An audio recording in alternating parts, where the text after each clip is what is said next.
Eu concordo que eu fico muito surpreso com a medida das duas direções, né? É muito raro a gente ver o clube iniciar o ano com a premissa inicial sendo quitar as dívidas. Normalmente tem um mega investimento, contratação de vários jogadores sem uma responsabilidade financeira. Eu digo tanto para Grêmio quanto para Inter, e eu vejo nesse primeiro momento as duas direções querendo realmente quitar as dívidas, começar em 2026 zerado. Claro, agora o Inter vendendo o Vitão, vendendo esses jogadores, Ricardo Matias, Luiz Otávio, precisa ir no mercado e precisa buscar uma boa reposição, porque se o Inter quase caiu com o Vitão na zaga, cara, o nome que o Inter precisa buscar precisa ser bom, porque senão 2026 não vai ser fácil também. O Inter vai se atabalhoando em dívidas cada vez mais. Dívida é isso, né? Vai criando uma bola de neve, basicamente. Então, o Internacional faz um bom investimento com o Carboneiro. Eu entendo que, olhando como investimento, é bom. A peça inicial é cara. Cara pela composição emocional do jogador, cara pela situação do clube. O Inter não poderia fazer um investimento desse nível depois de uma temporada brigando contra o rebaixamento, mas que eu entendo que o Carboneiro foi importante para não ter ocorrido esse rebaixamento, então seria legal ter comprado nesse sentido de gratidão, entre várias aspas. Mas, claro, pensando no investimento pós, o Carboneiro vai estar entre os 26 da Colômbia na Copa do Mundo e só isso já vai valorizar o passe dele. E fazendo uma boa Copa, dá para trazer um exemplo de um James Rodrigues, por exemplo, que estava no Mônaco. Claro, outro padrão, mas estava no Mônaco, não era tão bem valorizado, faz uma boa Copa do Mundo e vai para o Real Madrid. Então é uma possibilidade. Claro que eu não imagino o Carboneiro no Real Madrid, é óbvio que não. Se o Carboneiro fosse sair, seria do Inter justamente para um Mônaco da vida, não para um Real. Então o Internacional vê, claro, essa boa possibilidade. E também pega o caso atual, que é o John Arias. O Arias é um jogador que tinha um grande padrão, era um bom jogador nível Brasil, vai para a Copa do Mundo de Clubes, leva o Fluminense a uma semifinal com o time do Renato, sendo importantíssimo para o desempenho desse time, e consegue a saída, pegando um outro colombiano, Richard Rios, um jogador reconhecidamente muito bom, que já tinha negociações com a Europa, mas faltava o grande campeonato, e ele faz uma ótima Copa do Mundo de Clubes, sai para o Benfica. Então o Internacional, claro, que vê essa possibilidade, um jogador que chega relativamente barato para o padrão do mercado mundial, caro para o padrão que o Inter pode pagar hoje, e que pode sair por um valor mais alto ainda para um outro mercado. Talvez assim, quinta prateleira da Premier League, ou então que saia para a primeira de Portugal, para a primeira da França, ou para a segunda de Portugal, para a segunda da França, mas um valor que o Inter pode sim reaver em algum tempo, em 6 meses ou até mesmo um ano. Eu discordo de ti, Theo, porque isso até nós já tivemos esse debate aqui. O Carboneiro, vocês estão limitando muito a avaliação na parte técnica, gente. O Carboneiro, e aqui eu vou me valer das informações que o MOL trouxe ao longo desta temporada. Todo mundo citou emocional, Calhão. Não, mas eu não tô falando emocional, eu estou falando comportamento no extracampo. Tu acha que um clube profissional vai fazer um alto investimento por um jogador que gera problemas no seu extracampo? A gente viu no mercado, Qual o Botafogo entrou em contato com o Racing perguntando pelo Carboneiro. Fez a proposta? Não, é que o Racing pediu mais. Bom, mas não, então não fez. Não, é que assim, a partir do momento que o Inter pode pagar, e aqui eu vou trazer a informação detalhada do Sonda, 6 parcelas semestrais de 3 milhões de reais, parcelas semestrais, o Inter paga no primeiro semestre 3 milhões, no próximo 3 milhões, durante 3 anos, por um jogador que foi um dos principais protagonistas, tecnicamente falando, de uma temporada ruim, tudo bem, mas por um valor ínfimo, porque é que eu preciso colocar, são 4 milhões de dólares divididos em 3 anos, com o valor do empréstimo de 2 milhões de reais abatido na compra. Então é um jogador que, tudo bem, teve problemas, mas é um jogador que corresponde tecnicamente, é um jogador que vai para a Copa do Mundo, é um jogador que se destaca na seleção principal, na data FIFA. Então, considerando o mercado mundial, vale a pena. E é mais uma vez... Eu sinceramente não sei em qual análise que vocês estão se baseando no profissionalismo atual do futebol, gente. Os clubes, eles não avaliam só a parte técnica. A gente reclama com razão do investimento que o Grêmio fez pelo Kiki Oliveira, porque o Grêmio não se baseou em referências que recebeu quando pessoas, e eu conheço a pessoa, só não vou citar, disse pro executivo do Grêmio, o Kiki Oliveira é um jogador que vai chegar com um discurso de sempre se colocar à disposição, ao longo da temporada ele vai inventar incômodo muscular, problema estomacal, data FIFA É especialidade da casa. Ele vai pra Montevidéu, vai se atrasar. O Carboneiro, dentro das proporções, de determinadas proporções, ele é a mesma situação. Desculpa, eu não consigo ter esta análise de vocês de que um clube profissional vai fazer uma proposta. O interesse, ele pode demonstrar, só que o interesse tu vai até ali.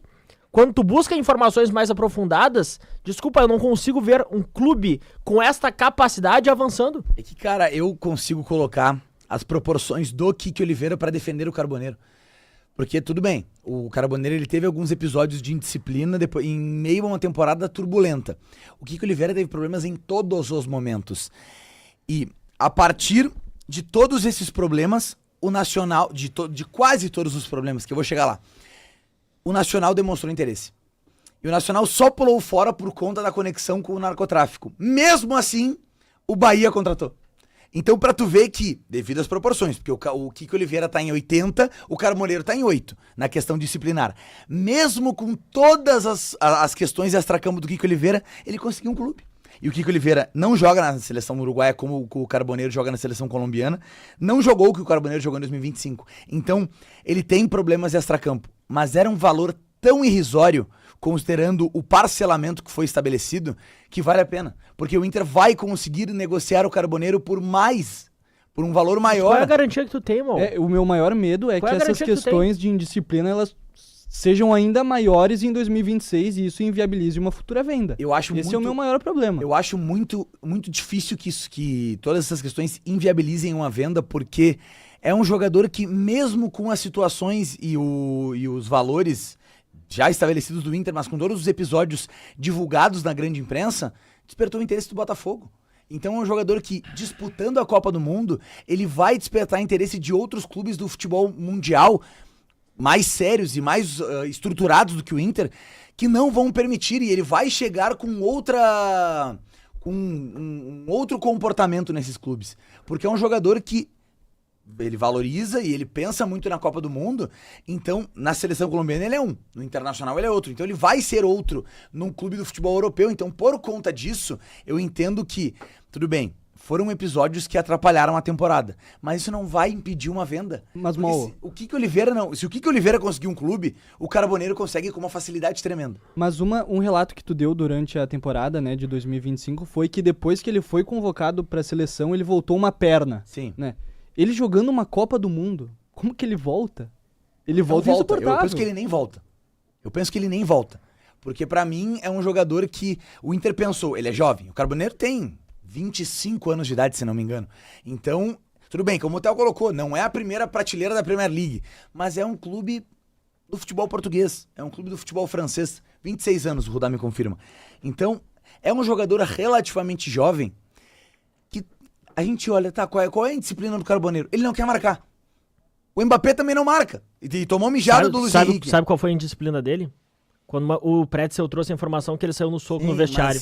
Desculpa, Mal. É que começa. Não, é que tu colocou assim, ó. O Carboneiro é 8, o Kiki Oliveira é 80. Não, desculpa, o Kiki Oliveira em nenhum momento chegou e quase deu um soco no vestiário. Não, é que a gente tem que entender a história. O Kiki Oliveira, ele fugiu do Grêmio em muitos momentos. O Kiki Oliveira não dava satisfação. O Kiki Oliveira inventava desculpas para não estar em Porto Alegre, para estar em Montevidéu, voltava de carro, se colocava em perigo. E o narcotráfico foi a cereja do bolo. O Carboneiro... Suposto envolvimento, né? Vamos só colocar. Perfeito, o suposto envolvimento. E a conexão, e o cara lá que morava lá, o suposto, que fez com que a negociação com o Nacional fracassasse.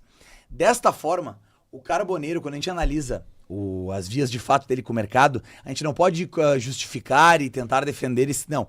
Mas eu compreendo, a partir das falas dos dirigentes, e do Abel, e do Ramon Dias, e do Emiliano, e do Roger, que era uma questão por conta da dificuldade da temporada. A questão da tensão e tudo que reunia dentro do ambiente do Internacional baseado na expectativa de 25. O mercado ele foi tirar satisfação com o Carboneiro pelo mesmo motivo que o Bernabé tirou em muitos momentos. Que o Roger foi tirar satisfação. É um jogador marrento, chato, que não quer marcar. Não é como se ele fosse um jogador problema como é o Kiki Oliveira. Ele não é um jogador problema? Não acho que seja. Eu acho que é um jogador difícil. É um jogador difícil. Por conta da situação da temporada, e aqui eu condeno completamente a atitude no Allianz Parque, mas por conta desses episódios, é um jogador difícil de lidar. Mas eu penso que o jogador problema é o jogador que ele inviabiliza as suas atuações. O Kiko Oliveira, ele não se colocava à disposição para jogar. Ele recebia e não jogava, por conta da água. Considerando os meios, tu acha que... O Kiko Oliveira é muito pior que o Carboneiro. Bom, eu discordo de ti. No aspecto disciplinar. Pra mim, são dois que se equivalem, sinceramente. O Carboneiro, estou desconsiderando os meios, estou indo ao fato. Ele quase saiu no soco com o mercado no vestiário. O Kiko Oliveira também é um jogador problema, mas ele não queria atuar. Acho que a gente precisa colocar que os dois geram incomodação no bastidor, né? É que o que eu compreendo é que o não querer atuar é o pior de todos. Não, porque pra ti é pior do que dar um soco no companheiro? É um bom debate. É um bom debate, porque eu penso que e aqui eu reforço que eu condeno todas as atitudes que aconteceram no Allianz Parque envolvendo o Carboneiro.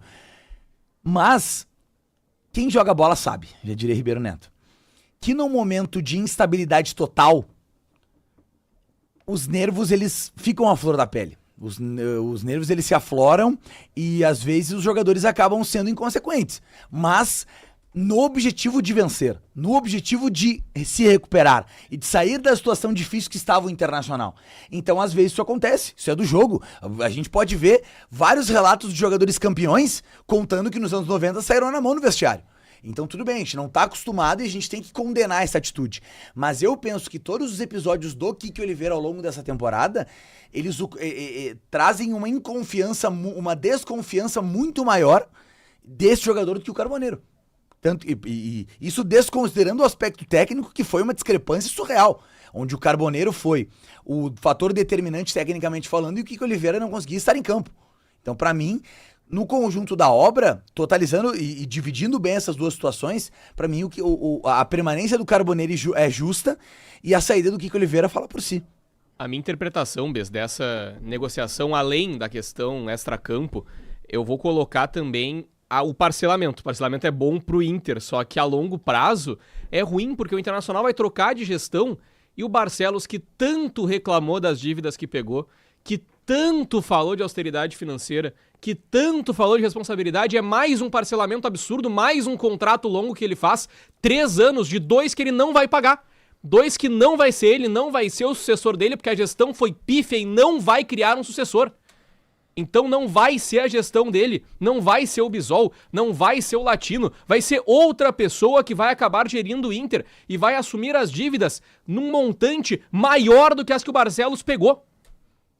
Então, mais uma vez, de hipocrisia dessa gestão. Mais uma hipocrisia grande, Bess. O que me preocupa no Inter é que a gente parece estar falando, aqui há 21 minutos já de programa, parece estar falando de uma revenda de carro. A gente está falando em vendas, em revendas, e o que me preocupa é como é que o Inter vai competir com esse time. Na verdade, o Carboneiro não é contratação, o Carboneiro é só manutenção, né? Já estava aqui. E tu perdeu o Vitão, tu perdeu o Luiz Otávio, tu perdeu o Matias, daqui a pouco perde o Bruno Gomes também. E eu não vejo como o Inter consiga competir no Gauchão, não. O Gauchão é um time ruim jogando, todo mundo ruim contra ruim. Mas o brasileiro começa logo ali. E o Inter já tem de cara umas 3, 4 pedreiras. Então isso que me preocupa. Como é que o Pesolano vai conseguir fazer um time competitivo com o material humano que tem, com o pouco material humano que tem? Com jogadores cansados, veteranos cansados,